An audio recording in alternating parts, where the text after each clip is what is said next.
Fatima Cigarettes is proud to present its Academy Award-winning radio program.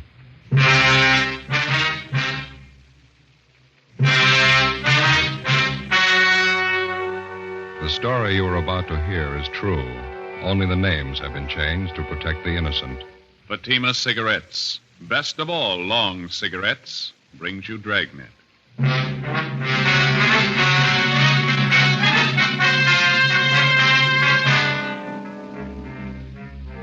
You're a detective sergeant. You're assigned the homicide detail. A young mother is murdered in bed while her 7-year-old son sleeps by her side. The killer was vicious and cunning. Your job? Get him. You'll be amazed when you compare Fatima with any other king-size cigarette. The size is the same. They now cost the same. But in Fatima, the difference is quality. You see, Fatima is the quality king-size cigarette because it contains the finest domestic and Turkish tobaccos superbly blended. And Fatima is extra mild, with a much different, much better flavor and aroma than any other long cigarette. So compare Fatima yourself. Fatimas now cost the same as other long cigarettes, but your first puff will tell you... Ah, that's different. Yes, in Fatima, the difference is quality. Buy Fatima. They're extra mild, with a better flavor and aroma. Smoke Fatima, the quality king-size cigarette. Fatima, best of all long cigarettes.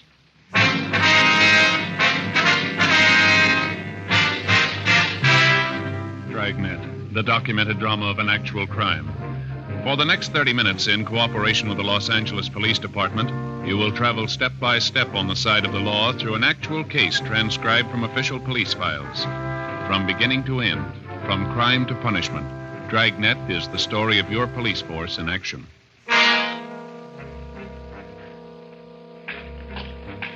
It was Monday, July 9th. It was warm in Los Angeles. We were working the night watch out of homicide detail. My partner's Ben Romero. The boss is Thad Brown, chief of detectives. My name's Friday. It was 11:25 p.m. when we got to 543 West Bixel Street. Front door. Homicide? That's right. This is Friday. My name's Romero. Klein, Unit 69. How are you? Partner's Thomas. He's in with the victim's mother and son. Back this way, sleeping porch. Okay. What's the story? Yeah, really a nasty mess. Looks like a shotgun. Victim's face is half gone. What's the name? Josephine Stevens, 28 years old. What do you got so far? Not much. Her mother's in a state of shock. Talked to the young boy for a minute. Pretty terrible. Here's the sleeping porch. Dear God. Yeah. They got a little kid by her side who knocks the props out from under you. What do you got on it? Seems as Josephine Stevens and her 7-year-old boy was sleeping in the bed when it happened. Haven't been able to fill it all out yet, but from what the youngster told us, it happened about 30 minutes ago. I'd say it was a shotgun, too, wouldn't you, Joe? Yeah, looks like it. You can see by the head of the bed here, it looks like shotgun pellets. Yeah. The screen in the door here looks like it was recently torn. Yeah, Thomas and I noticed that, too. We made an immediate search of the area. Didn't turn up anybody. Backyard, round the side, shrubbery, didn't find anything. Yeah? We were careful not to step off onto the soft earth anywhere around. Didn't want a chance destroying any prints or anything. That's fine. Did you talk to the girl's mother at all, Klein? Very little. She's still hysterical. Doesn't seem to know what she's saying. Couldn't tell us very much. Yeah, well, let's step into the next room, huh? Room's just the way we found it. Nothing out of order. Dresser drawers are all closed. Room hadn't been prowled. No, it doesn't look like the work of a burglar or a prowler. Well, a burglar or prowler wouldn't be carrying a shotgun either, would he? The only thing Thomas and I found were they cut in the screen, the gate around the side of the house there. It was open. Crime lab been called? Haven't had time. Do it right now. No, never mind. I'll take care of it. I want to call in anyway. Do they have a phone here? Right in the kitchen there on that table. Okay, thank you. I figure we could use some help, don't you? Yeah. They're right there to your left. Yeah, I see it. Thank you.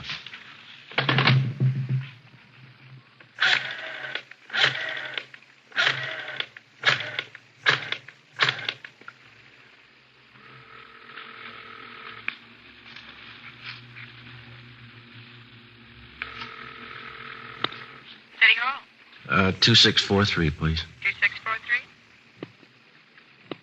Crime lab, Alan. This is Friday, Jay. Yeah, Joe. We're at 543 West Bixel. Got a homicide. We're going to need prints, photographs, the whole deal, Jay. Looks like the woman was killed with a shotgun. Well, let me double check that address, Joe. 543 West Bixel. Yeah, that's right. You got a phone out Yeah, it's Hollywood 93199. We'll get right on it, Joe. Thanks. Say, Jay, could you transfer me to 2521, please? Right. Operator, 2521. 2521. Homicide, Sanchez. Sanchez, this is Friday. What'd you find out there? Oh, it's a bad one. Shotgun killing. Haven't got too much yet. We're going to have some help. What do you need? We need somebody to cover the area. We don't know what we got yet. Talk to the witnesses, neighbors, cover the parked cars. Right. Will you send out a broadcast for us? Alert all units to be on the lookout for a person or persons with a shotgun in their possession. Take care of it right away. How many men you think you need? Well, at least 4 crews. Could you get them out right away? Okay, anything else? No, I'll fill them in when they get here. Thanks a lot, Sanchez. Right, Joe. All right, bye. Everything okay? Yeah. Klein says we could talk to the youngster. You don't think it'd do any good to talk to Mother? Huh? She's still in bad shape. Imagine she'll be all right in a little while, but I think you just wasted time right now. Oh, I forgot something. What's that? Forgot to call the coroner. I'll take care of it for you. Well, would you take the boy into the front part of the house for us? Sure. Fine. Then if you'll just call Sanchez down in Homicide downtown, he'll notify the coroner for us. Right. Thanks a lot. Joe, you want to see something break your heart? Now, what's that? Notice the blood on the floor there, leading from the sleeping porch to this bedroom here. Yeah. Look like small footprints, huh? They are. Little boys. Well, let's go in the front room. Yeah. This is a boy, 7 years old, name's Charles. Right. Thanks, Klein. I'll make that call for you right away, Friday. Hello, son. What happened to my mommy? I'm sorry. You better take it, Joe. Yeah. Come over here to me, son. Charles, is that your name? Charlie. Well, my name's Joe, Charlie. Yes, sir. Mr. Joe? Well, it's Joe Friday, son. Mr. Friday, are you a policeman? Yeah, that's right, Charlie. Now, that other man in the uniform, Officer Klein, Yes, sir. he said you might be able to tell us what happened here. Do you feel like talking about it, son? Mr. Friday, do you know what happened to my mommy? Well, that's what we're trying to find out, son. We'd just like to ask you a few questions. She's hurt bad, isn't she? Did she talk to you? She wouldn't talk to me. Grandma and those other policemen wouldn't let me stay in there. Well, can you tell us what happened here? You want me to tell you like I told the other policemen? If you would, please. I wish you'd let me go in and see Mommy. She could tell you a lot better than I can. Well, she's hurt kind of bad, son. We just thought that maybe you'd tell us. Well, we were sleeping in the bed on the back porch. Mm-hmm. We just got to bed, and Mommy was reading me a story. Then I heard this man at the screen door. Did you see the man, Charlie? No, I didn't. Mommy wouldn't let me. Well, how do you mean, son? How do you know it was a man, then? Well, somebody was cutting the screen at the door. I thought it was a man. But you're not sure? You didn't see him? No, sir, I didn't see anybody. It was dark outside. You heard somebody cutting the screen, though, is that right? Yes, sir. And then Mommy sat up in bed. I started to sit up, too, but she wouldn't let me. She pushed me back down and said, "Keep down." Mm-hmm. Can you remember exactly what she said, Charlie? She said just to keep down. That's all she said. Well, then what happened? I heard this big gun, and Mommy fell down on the bed again. I could tell she was cut. I could see blood all over her. Mm-hmm. I tried to talk to her, but she wouldn't talk to me. So then I went to get Grandma. Now, after you heard the gun, did you hear anything else? I don't know what you mean. Well, did you hear anybody running outside the house? Anything like that? I don't remember, and I don't think so. I got up and went into Grandma's room. I was awful scared. I don't know why Mommy wouldn't talk to me. She always used to when I was scared. Well, now, can you think of anything else that you might be able to tell us, son? No, sir. I just don't know why anybody would hurt my Mommy. She's so good. She never hurts anybody. Where's your father, Charlie? I don't know where he is. They don't live together anymore now. Mm-hmm. How long has it been since you saw your father, son? Just last Sunday it was. Yesterday, I guess. I see him every Sunday. Well, do you have any idea who might want to hurt your mother? No, sir. Nobody. All right. What do you think, Ben? Charlie, Yes, sir? did your mother and father seem to argue with one another very much? Before we moved here to Grandma's house, they used to argue all the time. That's when we lived in the apartment. Is that why you moved over here, son? Yes, sir, that's partly it. Mama had to work, and she didn't want to leave me alone here. So we moved over to Grandma's house. Mm-hmm.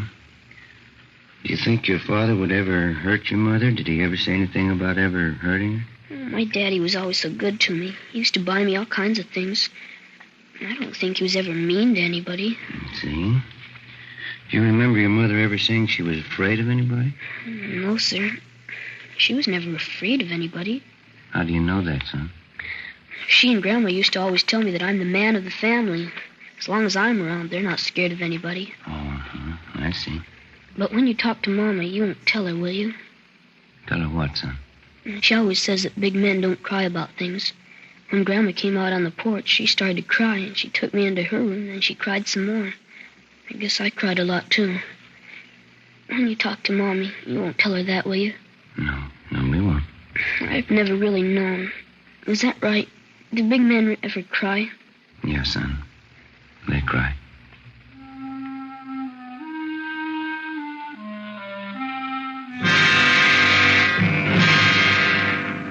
"11:45 p.m. The crime lab men arrived and went to work. They found 3 shotgun pellets embedded in the wall to the right and above the head of the victim's bed. 2 additional lead pellets were removed from the bedstead above the pillow on the right side of Josephine Stevens' bed. This fact, in conjunction with the position of the hole ripped in the screen door, proved that the victim was sitting up in bed at the time of the shooting. This fact, too, showed why the 7-year-old boy lived and his mother died. Further investigation showed that the fatal shot was fired from outside through the hole in the screen door. The search of the surrounding area failed to yield the murder weapon or any additional physical evidence. The neighbors were all checked. They could add nothing to what we already knew. The few who had heard the blast from the shotgun thought it was backfire from a passing car. Units in the area of the murder picked up 14 possible suspects on the street and in the neighborhood at the time of the killing. They were all checked out and cleared of any connection with the crime. Josephine Stevens' mother, Mrs. James Edwards, was in a near state of collapse, but she managed to give us a statement. Her story corroborated that of 7-year-old Charles Stevens. Supplemental broadcasts and an all-points bulletin were put out to try and locate the killer. Ben and I drove over to 1543 East Workman Street to check out the husband of the murdered woman. Well, this is it, huh? Yeah, White House here. All right, let's go.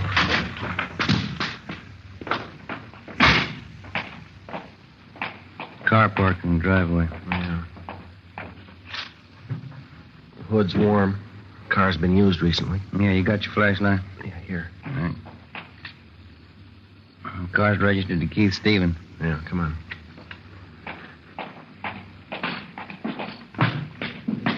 Lights are on inside, huh? Yeah.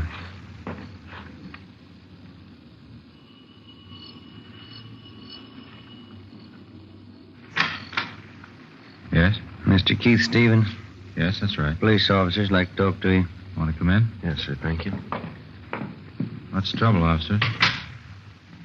When's the last time you saw your wife, Stevens? Why? Well, when did you see her last? Well, I was over there Sunday, yesterday. Always go over every Sunday to visit my little boy, Charlie. My wife and I are separated. That's what we agreed on. And that's the last time that you saw her? Yes, it is. Why? Well, I'm sorry to have to tell you this. Your wife is dead. What's that? I'm sorry. You're kidding. She was all right yesterday. There must be some mistake here. No, sir, I'm afraid not. Josephine Stevens. You sure? 543 West Bixel Street. I gotta sit down. What happened? She was shot. Well, how? I can't believe this. Well, we're working on it now. Somebody shot her while she was in bed. I just saw her yesterday. How did it happen?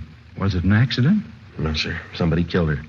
How about little Charlie? He sleeps with his mother. Is Charlie all right? Yes, sir. He's fine. He wasn't hurt at all. It was a small miracle how he came out of it, but apparently his safety was the last thing your wife thought of before she was killed. It's just terrible. I still can't believe what you're saying is true. Who in the world would do a thing like this? We want to know that, too. We need your help. Well, where's my boy? I better go right over and see my boy. He's in good hands with his grandmother. We just want to ask you a few questions, and then you can go right over and see him. All right. You gotta get whoever did this terrible thing. Yes, sir. We're going to try. Well, how is it that you happen to be up this late at night? I just got home from work. I work the swing shift at Gibney's. That's the steel mill down in Alameda, is it? Yes, that's right. Did you work today? Yes, I told you. I just this minute got in. Swing shift. What hours would that be? 4 to 12. Did you work the full shift today? I did. You don't think I would have done this thing? We have to check everybody. Is there somebody out at the plant that can verify the fact that you were out there during the entire shift today? Yes, my lead man and I always punch my time card in and out. How do you get to work? I drive. My car's right outside there, blue Chevy. Do you own any firearms? No, I don't. You ever owned any? No, never have. Didn't want a gun around with a boy. Let's see. You live here alone? No, since the wife and I split up, I live with another fella here. Mm-hmm. Where is he tonight? He's out somewhere, usually home when I get here. Do you have any idea where he might be? Does he go out much? He goes out quite a bit. He's going with some girl. Might be at a movie or something like that. Does he know your wife? Well, not too well, no. I think I took him over to the house one Sunday. He met my son Charlie and my wife. Try to take it easy, Mr. Stevens. Oh, I'm sorry. It's kind of hard to take. Yes, sir, we understand. This man that you live with here, what's his name? Carl Walters. Where'd you know him from? He advertised in the papers. He said he wanted somebody to share a small house with him. I answered the ad, and we seemed to hit it right off from the start. He's okay. What do you know about him? I know enough to know he's all right. I wouldn't want to get him mixed up in this. Well, has this Walters ever been in trouble? Has he ever been arrested? Not that I know of. He's a good guy. Fine Army record. I see. Have you ever been arrested? No, sir, I never have. Any kind of an arrest? Misdemeanor, anything like that? Never. You never been in jail for any reason? No, sir, never have. I had traffic tickets, but I've never been in jail for any reason. I always paid my fines, never had any trouble. Have you any idea who might want to do a thing like this? No, no one. How did it happen? Did they break in the house? No, it wasn't burglary or anything like that. Somebody just wanted to do away with your wife. If you can think of anybody who might do a thing like this, it'd help. You know, we've been separated for a while. Maybe she took up with someone who'd do something like this. I wouldn't know. I can't think of anybody I know that'd do this. I see. She and I have had our ups and downs, or we wouldn't be apart. We argued time and again over the custody of Charlie, but nothing serious. Can't tell you what a shock this is to me. You say that you don't own a gun. Do you know of any of your friends or hers that might? No, I can't think of anybody. Well, this fella, Carl Walters, what can you tell us about him? Now, please, he's all right. He certainly had nothing to do with this. Well, we just want to be sure to check everybody out. If you can tell us, it may save him some embarrassment. Well, I realize you have to be sure, but please believe me, he's all right. You say he doesn't know your wife at all? No, just that one meeting. You're sure he couldn't have had any part in it? Absolutely sure. Mm-hmm. What kind of a fella is he? Oh, average guy, I guess. Likes to swim, plays a little golf. Always wants me to go out camping or hunting with him. Do you ever go with him? No, I haven't so far. He wants to go on weekends, and I like to see my son on Sundays, like I said. What does he hunt, do you know? He's not much of a hunter, really. He just likes to go out for ducks once in a while. Does he keep his equipment here? No, he doesn't, over at his father's house. Does he ever hunt for anything besides ducks? No, I'm positive about that. He's always saying how he never could shoot a deer. Says he gets buck fever. Can't say I blame him. He ever tell you what kind of a gun he had? No, not that I recall. Still think he had a part in this? We didn't say that. What's his duck hunting got to do with it? Well, when you hunt ducks, you use a shotgun.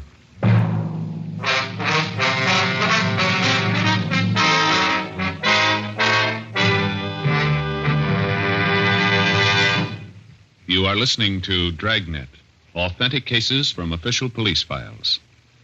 And now, let's look at our Fatima files. Listed under K. Kelly, Nancy Kelly, famous actress. She says, Between scenes, I like to relax in my dressing room and light up a Fatima.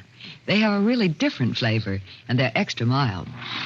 Friends, more smokers now insist on king-size Fatimas than ever before. Because in Fatima, the difference is quality. quality of tobaccos. The finest domestic and Turkish varieties, extra mild, superbly blended, to give you a much different, much better flavor and aroma. Quality of manufacture. Smooth, round, perfect cigarettes. Rolled in the finest paper money can buy. Manufactured in the newest and most modern of all cigarette factories. Quality, even to the appearance of the bright, clean, golden yellow package, carefully wrapped and sealed to bring you Fatima's rich, fresh, extra mild flavor. So, if you smoke a king-size cigarette, compare Fatima. You'll find they now cost the same, but your first puff will tell you, Ah, that's different. yes, in Fatima, the difference is quality. Buy Fatima. Smoke the quality king-size cigarette. Fatima. Best of all long cigarettes.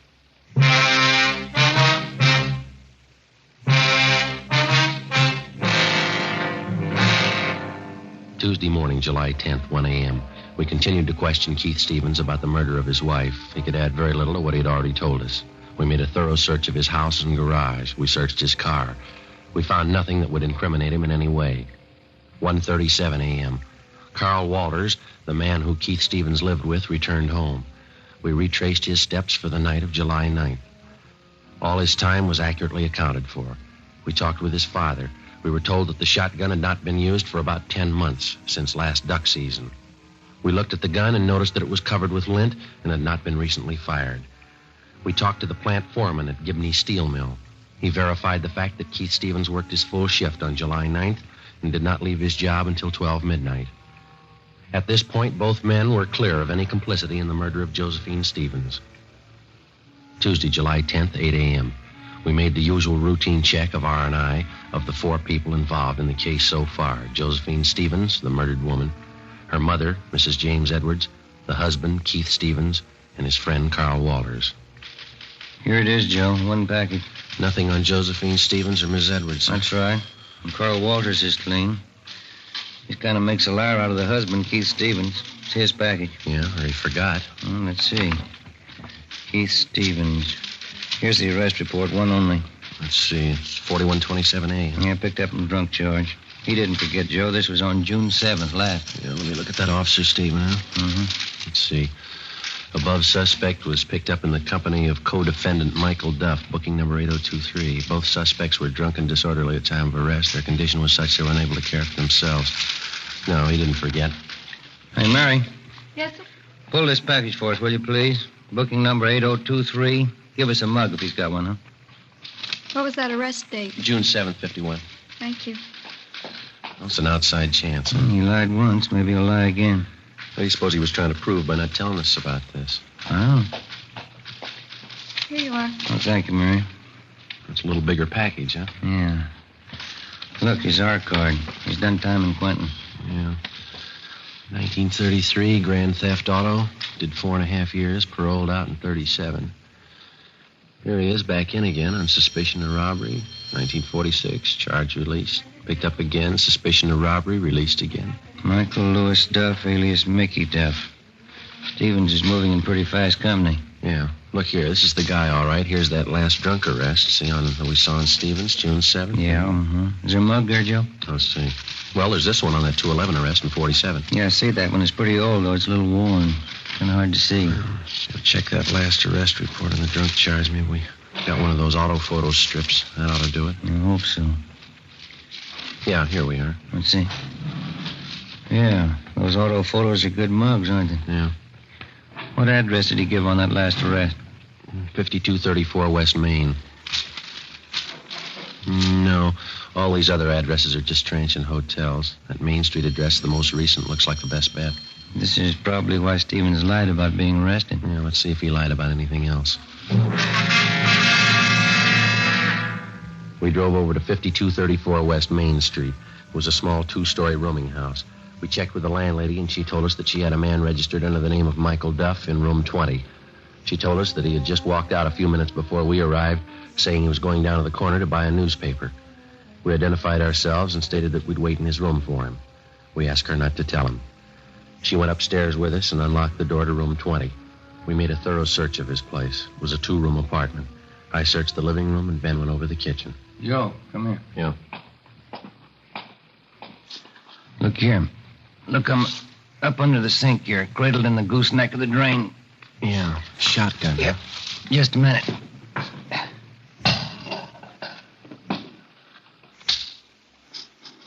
It's been fired recently. Yeah. And this much fits in. These don't. Found him in the pocket of one of his coats in the closet there. 12-gauge shotgun shells. Where'd you find them? In the pocket of a dress suit? Well, it doesn't fit, does it? Not unless he's the best-dressed hunter in town. Sounds like he's back. Yeah. Get your hand out of that pocket, police officers. What's going on? Keep your hands out and open. Stand still. Here, Joe. You want to take this? Yeah. What are you doing carrying a gun, Duff? Anything wrong? You know better than that. What'd they tell you when they paroled you? That was a long time ago. They haven't changed the rules. I don't know what you're doing here in the first place. Go on over there and sit down. All right, if that's what you want. That's what we want. Move. Right now, do you want to tell us about it? What about the gun? About both of them. This shotgun here on the table and this one I got in my hand. Well, you found that old shotgun, huh? They found it. I haven't used that old thing for years. Just kept it as a keepsake. Haven't fired it for a long time. Don't even have any shells for it anymore. Except these two, huh? I don't know where those came from. Look, Duff, you're an ex-convict. We find 2 guns in your possession. Now, let's don't play games. Tell us about it. I haven't got anything to tell you. I would if I did. I just had a long talk with Keith Stevens. What'd he have to say? Never mind what he had to say. Let's hear your side of it. You wouldn't try to kid me, would you? Now, you listen, fella. We just came from a house over on Bixel Street. There's a woman lying in bed over there that took a blast from a sawed-off shotgun. You own a shotgun. It's been recently fired. You lied. You said you hadn't fired it. You said you didn't have any shells for it. Well, here they are. Now, look, they fit, don't they? Take a good look at it, mister. There's only one thing missing. Who pulled the trigger? Let's have it, Duff. Did Stevens tell you? We'll ask the questions. Now, come on. All right. I did it, but I did it for Stevens. Told me he'd give me $1,000 if I kill his wife for him. I haven't been paid yet. I'm still waiting to get paid off. You won't have to wait any longer. We took Michael Duff downtown together with a murder weapon. He gave us a full confession stating that Keith Stevens had offered to pay him $1,000 for the murder of his wife. He said that he and Stevens had planned it together. 1:30 p.m., Tuesday, July 10th. We drove out to pick up Keith Stevens. What else could I do? Is that how you justify the murder of your wife? It was her fault. She'd have just tried to be reasonable. This never would have happened. People settle these kind of problems every day, and they don't use a shotgun. You wouldn't understand. Unless you got a son, you'd never really understand why I did it. I've got a son. I don't understand. And you don't love him like I do. Couldn't stand the thought of never seeing him, having her take him away from me. And that's the way you want us to put it down. That you didn't want your child taken away from you, so you killed his mother. Not exactly. She was going to take him away. She wanted him to forget all about me. She wanted him off for herself. Did your wife tell you all this? No, of course not. Any fool could see that's what she had in mind. You mean just because of some argument that you and your wife had, you just assumed all this to be so? Sure. I knew she'd never give me a break with Charlie. Isn't that what always happens? And you never asked her how she felt? Never thought that you could stand on your legal rights? Never knew that what you're trying to make us believe seldom happens unless there's a good reason for it? Wasn't going to let her take my son away from me. Nobody could do that. Yes, sir, you're right. You lost him yourself.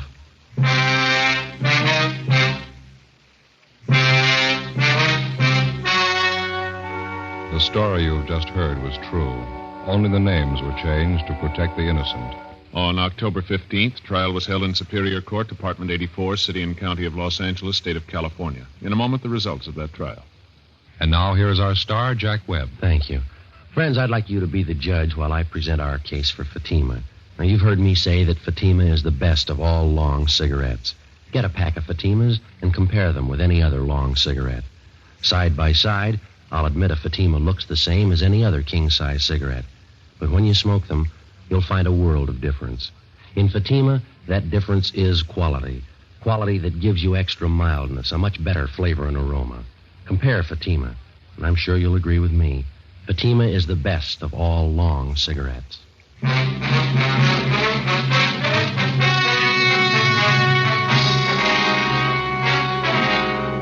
Keith Edward Stevens was convicted of murder in the first degree and received a life sentence. He is now serving his time in the state penitentiary. Michael Lewis Duff was convicted of first-degree murder and received the death sentence. He was executed in the lethal gas chamber at the state penitentiary. Dragnet wishes to thank Sheriff Brian Clemens of the parish of East Baton Rouge, state of Louisiana, for the appointment of Sergeant Joe Friday and Sergeant Ben Romero as honorary deputy sheriffs. Our sincere thanks to Sheriff Clemens.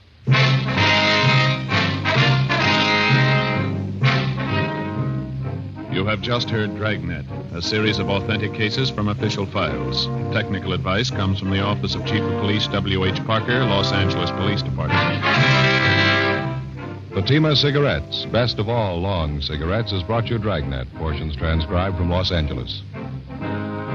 Stay tuned for Counter Spy next over most NBC stations.